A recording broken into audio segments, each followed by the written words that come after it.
بسم اللہ الرحمن الرحیم۔ السلام علیکم دوستو، اچھی اسلامک ویڈیوز اور سچے واقعات کے لیے ہمارے چینل کو لازمی طور پہ سبسکرائب کر دیں۔ حضرت شمعون علیہ السلام بہت شجاع، دلیر اور حق پرست تھے۔ سر کے بال کثیر ہونے کے باعث اللہ نے ان کو بہت قوت دی تھی۔ ایک کافر بادشاہ فوت نامی نے دریائے روم کے کنارے ایک عالی شان مکان تیار کروایا تھا۔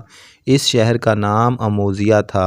بادشاہ کے پاس 6000 لشکر تھا۔ شمعون اکیلے ہی ان کے ساتھ جنگ کرتے اور ان کا لشکر مار آتے۔ اس کے بعد پھر اپنے گھر آ کر مصروف عبادت ہو جاتے۔ اللہ تعالی ہمیشہ ان کافروں پر آپ کو غالب رکھتا۔ آپ خلائق کی ضیافت بھی کرتے تھے۔ شمعون علیہ السلام کی بیوی بے حد پارسا خاتون تھی۔ کافر بادشاہ نے مال و جواہر کا لالچ دے کر ورگلانے کی کوشش کی۔ شمعون علیہ السلام کی بیوی نے رسی چھپا کر رکھ دی۔ جب رات کو شمعون علیہ السلام سوئے تو ان کو باندھ دیا۔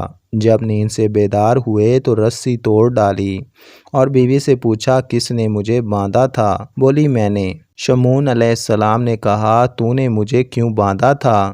بولی، میں تمہاری طاقت اور زور آزمانا چاہتی تھی۔ شمعون علیہ السلام نے کہا، خاطر جمع رکھو، کوئی دشمن ہم سے زیادہ زور میں نہیں ہو سکتا۔ تب رسی کھول دی۔ اس واقعہ کے تقریباً 4 ماہ بعد شمعون علیہ السلام اس شہر میں جہاد کے لیے گئے اور فتح یاب ہو کر لوٹے۔ پھر کافر بادشاہ اموزیہ نے لوہے کی زنجیر سے بندھوایا، لیکن حضرت شمعون علیہ السلام نیند سے بیدار ہو کر اٹھے تو پاؤں اٹھاتے ہی زنجیر ٹوٹ گئی۔ بادشاہ بولا کہ لوہے کی زنجیر سے زیادہ کوئی شے مضبوط نہیں۔ پھر اس نے کہا کہ شمعون علیہ السلام کو گرفتار کر کے حاضر کیا جائے۔ بی بی نے اپنے خاوند سے پوچھا کہ کیا کوئی ایسی چیز ہے جو تم سے زیادہ طاقتور اور مضبوط ہے؟ شمعون علیہ السلام نے بتایا کہ تم مجھے ایک چیز سے باندھ کر رکھ سکتی ہو، اس کو میں نہیں توڑ سکوں گا، میرے سر یا جسم کے بالوں سے باندھ دو۔ بیوی نے ایسا ہی کیا۔ نیند سے اٹھ کر بیوی سے پوچھا، کیوں؟ مجھے کس نے باندھا؟ بولی، میں نے باندھا ہے، میں تمہاری قوت آزماتی ہوں۔ حضرت شمعون علیہ السلام نے فرمایا، بفضل اللہ مجھے کوئی باندھ کر نہیں رکھ سکتا۔ بیوی کو کہا کہ میرا بند کھولو۔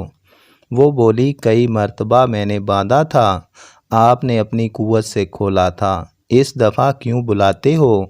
حضرت شمعون علیہ السلام نے کہا کہ اگر میں ہلوں گا تو تمام بدن کی ہڈیاں ٹوٹ جائیں گی۔ عورت نے سمجھا کہ بند کھولنے کی اس میں طاقت نہیں تو اس نے کافر بادشاہ کو خبر دی۔ اس ملعون نے لشکر بھیج کر شمعون علیہ السلام کے ہاتھ، پاؤں، ناک، کان، آنکھ اور زبان نکال کر بادشاہ کے پاس حاضر کر دیا۔ سب نے غلط سمجھا کہ اب ہم شمعون علیہ السلام کے ہاتھوں سے محفوظ ہو گئے ہیں۔ صرف ایک دھڑ رہ گیا تھا۔ کافروں نے دریا کے کنارے لے جا کر بالا خانہ سے ان کو دریا میں گرا دیا۔ باحکم الہی جبرائیل علیہ السلام نے شمعون علیہ السلام کو ہوا پر اٹھا لیا۔ جو آزاد دھڑ سے جدا ہوئے تھے قدرت الہی سے اپنے اپنے مقامات پر لگ گئے۔ حضرت جبرائیل علیہ السلام نے کہا، اے شمعون علیہ السلام، تجھ کو خدا نے بے پناہ طاقت دی ہے۔